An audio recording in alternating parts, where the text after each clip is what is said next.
नमस्कार दोस्तों, मेरा नाम कौशल है और आप देख रहे हैं आपका अपना public data analyst coming right to you from KK research studio. आज हम लोग उस खबर की बात करने वाले हैं जो आप तक किसी भी मीडिया चैनल ने नहीं पहुंचाया।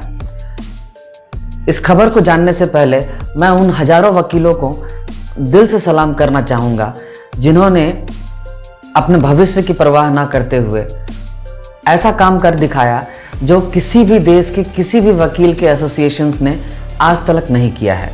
मैं बात कर रहा हूं इंडियन बार एसोसिएशन की। इंडियन बार एसोसिएशन ने 25 मई को एक नोटिस जारी किया। किसके खिलाफ? WHO के चीफ साइंटिस्ट सौम्या स्वामीनाथन के खिलाफ। IBA ने यानी कि इंडियन बार काउंसिल ने 25 मई को WHO के चीफ साइंटिस्ट सौम्या स्वामीनाथन के खिलाफ एक नोटिस जारी किया। उतना ही नहीं, उन्होंने 6 जून को और फिर अब तैयारी भी कर रहे हैं एक तीसरे नोटिस को जारी करने के लिए। इससे पहले कि हम अपनी चर्चा आगे बढ़ाएं, हमारे लिए ये जानना जरूरी है कि सौम्या स्वामीनाथन कौन है और उनका हमारी ज़िंदगी से क्या लेना देना है। ये WHO की चीफ साइंटिस्ट हैं जिन्होंने 10 मई को एक ट्वीट किया। ट्वीट में ये कहा कि आइवरमेक्टिन जो है वह कोविड के ट्रीटमेंट के लिए कारगर नहीं है। किसका संज्ञान देते हुए?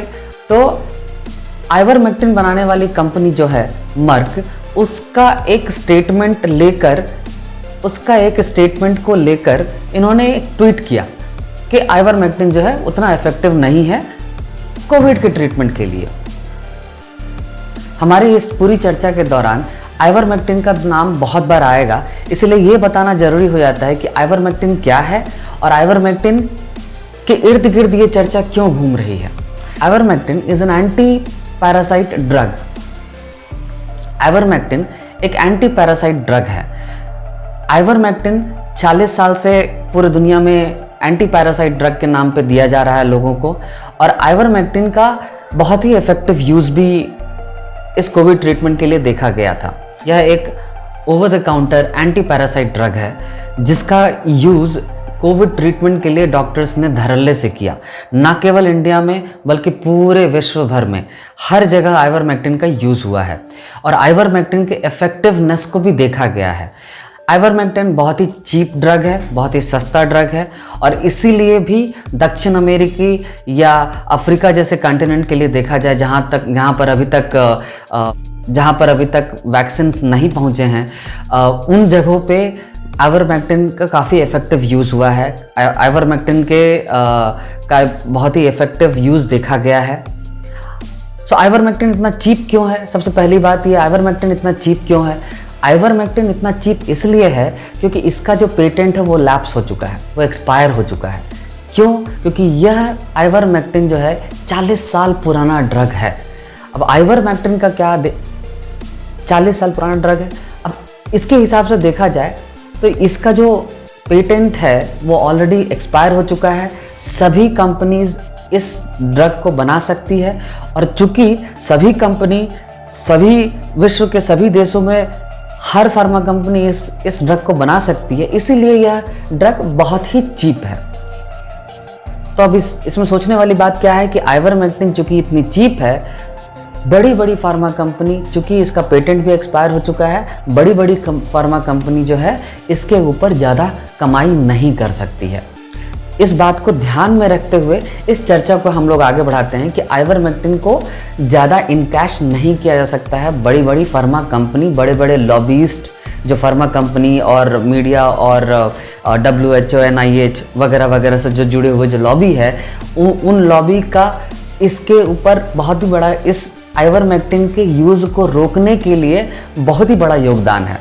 अब कैसे है उसके ऊपर चर्चा करते हैं और IBA का ये नोटिस क्या है और क्यों है उसके ऊपर चर्चा करते हैं। क्योंकि इस खबर को किसी भी मीडिया हाउसेस ने नहीं दिखाया, इसीलिए यह खबर बहुत ही ज़्यादा इम्पॉर्टेंट हो जाता है, क्योंकि यह खबर हमारे और आपके जीवन से जुड़ा हुआ है, उन पेशेंट से जुड़ा हुआ है जो कोविड ट्रीटमेंट ले रहे हैं, उन पेशेंट से जुड़ा हुआ है जिनको ऑलरेडी कोविड हो चुका है, उन पेशेंट्स के साथ भी जुड़ा हुआ है जिनको अभी तक कोविड नहीं हुआ है और जो एलोपैथी पे विश्वास रखते हैं, यानी कि जो मॉडर्न साइंस है, जो वेस्टर्न साइंस है, उस पर भी विश्वास रखते हैं।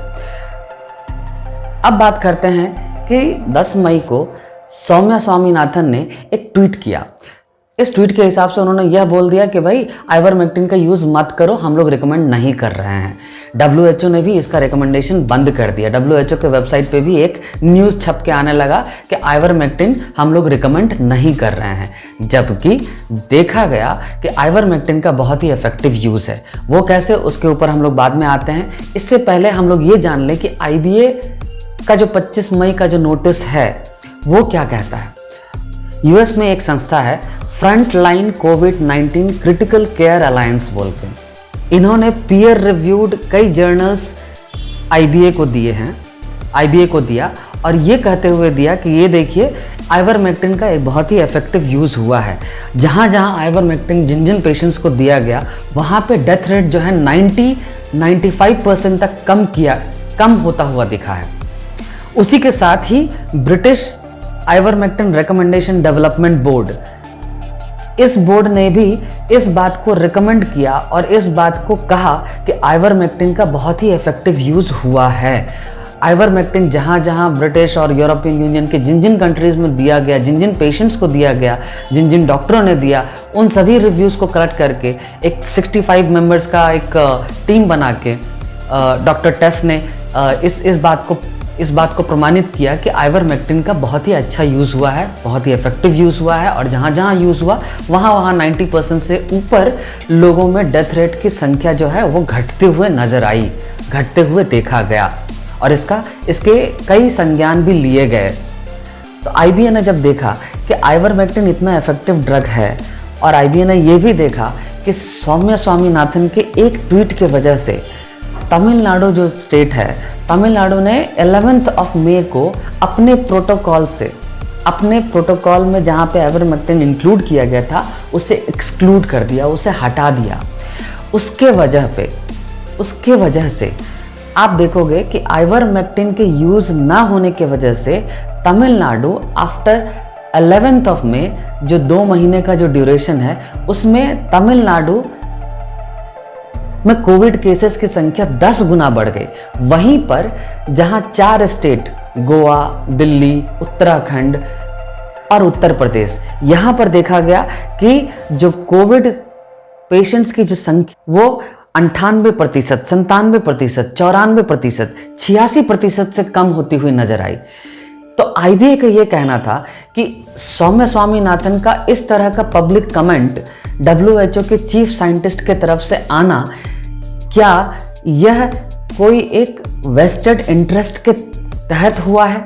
वेस्टेड इंटरेस्ट कहने का मेरा मतलब यहाँ पर यह है कि क्या इनका कोई अल्टीरियर मोटिव है, कोई दूसरा मोटिव है? क्या यह मोटिव है कि वैक्सीनेशन को बढ़ावा दिया जाए? क्या यह मोटिव है कि जो ज़्यादा महंगे उपाय हैं कोविड ट्रीटमेंट के, उनके तरफ लोगों को धकेला जाए? ये एक अल्टीरियर मोटिव हो सकता है कि जहाँ पे मर्क जैसी कंपनी, फाइजर जैसी कंपनी, मॉडर्ना जैसी कंपनी या बिल गेट्स फाउंडेशन जैसे लोग क्या इस बात को बढ़ावा देने के लिए एक अल्टीरियर मोटिव का एक सेटअप, एक करप्शन, एक बड़ा सा जाल बुन रहे हैं, जिसके थ्रू लोगों को पुश किया जा रहा है कि वो ज़्यादा महंगे से महंगे दवाओं के तरफ, ज़्यादा महंगे से महंगे ऑल्टरनेटिव्स के तरफ जाएं और इससे क्या हो, ज़्यादा से ज़्यादा फार्मा कंपनीज पैसे बटोर सके।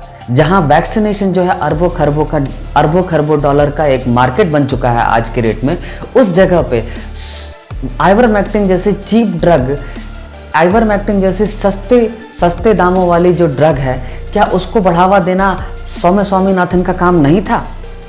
जबकि इस बात की पुख्ता प्रमाण जो है कई डॉक्टर्स के एसोसिएशन ने, FLCCC ने, British ivermectin recommendation development board ने, सभी ने कहा कि इसके यूज़ से देखा गया है कि 90% तक कोविड के पेशेंट्स की संख्या कम हो रही है।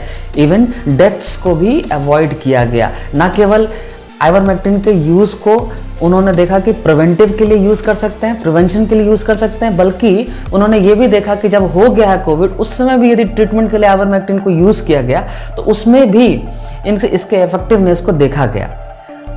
इन सब बातों को देखते हुए भी बिना किसी प्रमाण के, बिना किसी रिसर्च के, बिना किसी पीयर्ड रिव्यू जर्नल या पब्लिकेशंस के, यदि सौम्या स्वामीनाथन किसी फार्मा कंपनी के स्टेटमेंट को कोट करते हुए यदि ये ट्वीट करती है कि आइवरमेक्टिन जो है WHO रिकमेंड नहीं करता है, क्यों? क्योंकि मर्क कंपनी कह रहा है। क्यों? क्योंकि मर्क कंपनी के पास और भी अच्छे अल्टरनेटिव हैं जो कि उनके पेटेंटेड हैं, जिसमें उनको ज़्यादा फायदा होगा। क्यों? क्योंकि उनको ज़्यादा पैसे उसमें कमाने हैं। बड़ी बड़ी फार्मा कंपनी जो वैक्सीन के लिए पुश कर रही है लोगों को, ज़्यादा फार्मा कंपनी जो है वो ज़्यादा पैसे कमा सकती है। तो क्या ये हम अल्टीरियर मोटिव नहीं समझ सकते हैं?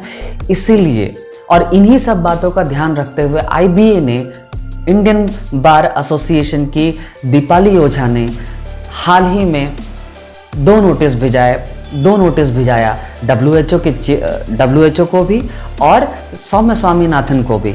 उन सभी लोगों को जो इस बात पे चुप हैं कि सौम्या स्वामीनाथन ने ऐसा ट्वीट क्यों किया। अब हम बात करते हैं DGHS, director general of health services. ये कौन है?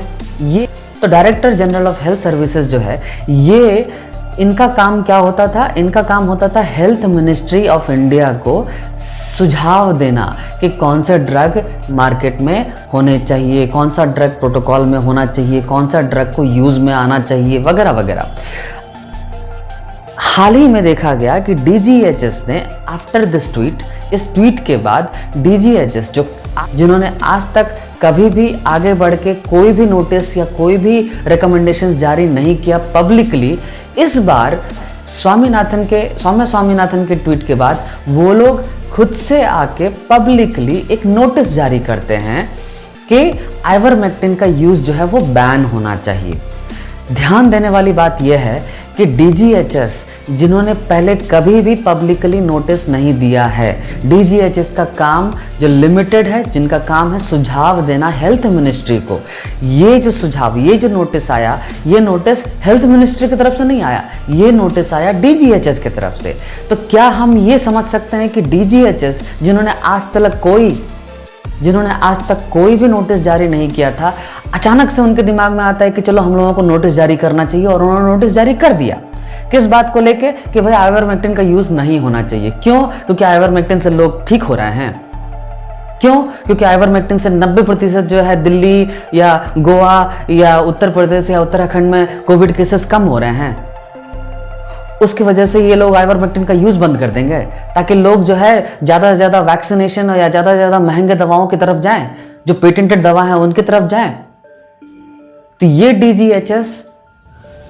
DGHS इसमें भी ऐसा लग रहा है, ऐसा फील हो रहा है कि ये जो है DGHS का एक अल्टीरियर मोटिव हो सकता है आइवरमेक्टिन के यूज को बंद करने के नोटिस जारी करने के पीछे। इसलिए ऐसा लग रहा है कि ये जो लॉबी है, जो ये फार्मा लॉबी है, ये लॉबी जब भी कोई स्टेटमेंट जारी करती है, चाहे वो ICMR हो, चाहे वो DGHS हो, चाहे वो IMA हो, चाहे वो NIH हो, चाहे वो FDA हो या कोई भी हो, इन लॉबियों के चक्कर में आप ना पड़ें। इसीलिए IBA फोर्स्ड हो गया कि इन मिसलीडिंग ट्वीट्स के अगेंस्ट में जो दीपाली ओझा हैं, IBA की चीफ हैं, उन्होंने नोटिस जारी किया सौम्या स्वामीनाथन के अगेंस्ट में। ना केवल सौम्या स्वामीनाथन के अगेंस्ट में बल्कि WHO के अगेंस्ट में भी। और उन्होंने ना केवल इसके लिए ही नोटिस जारी किया बल्कि उन्होंने मास्क यूज़ के लिए भी जो मिसलीडिंग इन्फॉर्मेशन जो WHO की तरफ से जो आ रहा था, मास्क पहनना है बोल के, इस मिसलीडिंग इन्फॉर्मेशन के लिए भी नोटिस जारी किया। क्योंकि अब ये बात सच हो चुकी है, अब ये बात साबित हो चुकी है, प्रमाणित हो चुकी है कि मास्क की वजह से आप नहीं बचे हैं। मास्क की वजह से कोविड आपको नहीं होगा, ऐसा कोई गारंटी नहीं है, ऐसा कोई प्रमाणित रिसर्च नहीं है, जर्नल नहीं है, पब्लिकेशंस नहीं है। उन्होंने ये भी चार्जेस लगाए कि ये जो डिसइंफॉर्मेशन का जो कैंपेन जो चलाया जा रहा है इन लॉबियों के द्वारा, इन WHO या सौम्या स्वामीनाथन के द्वारा, उसके लिए भी चार्जेस लगाया गया। और उन्होंने उनके पोजीशन, जो उनका एक पोजीशन है, चीफ साइंटिस्ट है वो WHO की, उस पोजीशन का एक गलत जो यूज़ हुआ है उसके अगेंस्ट भी उन्होंने चार्जेस लगाए। ये जो पोजीशन है एक तरह से बढ़ावा है, एक तरह से जो ल्यूक्रेटिव वैक्सीन इंडस्ट्री का जो बिजनेस है उसको बढ़ावा देने के लिए भी एक अल्टीरियर मोटिव हो सकता है, उसका भी एक चार्जेस लगाया गया। उन्होंने IBA ने इंडिया को मिसलीड करने के लिए भी चार्जेस लगाया है। इन सब चार्जेस के अलावा IBA ने FLCCC और British ivermectin recommendation development board, इन सभी का भी संज्ञान लेते हुए अपने केस को मजबूत करते हुए इनकी पब्लिकेशन, इनके जर्नल, इनकी रिसर्च वगैरह को भी सबमिट किया अपने नोटिस में, ये पूछते हुए कि भाई आप यदि कुछ बोल रहे हो तो आपका अल्टीरियर मोटिव तो नहीं है कहीं। यदि आप कुछ बोल रहे हो तो आपके पास कुछ प्रूफ तो होना चाहिए, कोई रिसर्च पेपर होना चाहिए, कोई पब्लिकेशन होना चाहिए, कोई साइंस होना चाहिए इसके केस के लिए, तभी आप इस तरह का कमेंट दे रहे हो, पब्लिकली ट्वीट कर रहे हो कि भाई आइवरमेक्टिन का यूज़ नहीं होना चाहिए। तो अब इस खबर को किसी भी मीडिया ने नहीं दिखाया, और वो क्यों नहीं दिखाया, ये बात इस तरह से समझ में आती है हमें, क्योंकि आप देखोगे कि जितनी भी मीडिया हाउसेस हैं उनमें आज के डेट में 50% से ऊपर जो एड्स आ रहे हैं वह एड्स इन बड़े बड़े फार्मा कंपनीज के तरफ से ही आ रहे हैं। तो ये समझने वाली बात है, ये हम सभी लोगों को समझना चाहिए, और ये हम सभी लोगों को ये भी रिसर्च करना चाहिए कि क्या हम इन बड़े बड़े लॉबियों का शिकार तो नहीं हो रहे हैं, क्या हम इन कॉन्स्पिरेसीज का, इन षड्यंत्रों का शिकार तो नहीं हो रहे हैं। इसी के साथ मैं यह चर्चा यहीं ख़त्म करना चाहूँगा। मैं इसी तरह के खबर को लेकर आता रहूँगा और आप तक उन जानकारियों को पहुँचाऊँगा जो जानकारी पब्लिक तक नहीं पहुँच रही है, जो जानकारी आम नहीं हो रही है, जो जानकारी आप लोगों से छुपाया जा रहा है, आप लोगों को बताया नहीं जा रहा है। देखते रहिए KK research studio. Stay tuned until the next video comes. Thanks for watching it. Bye-bye.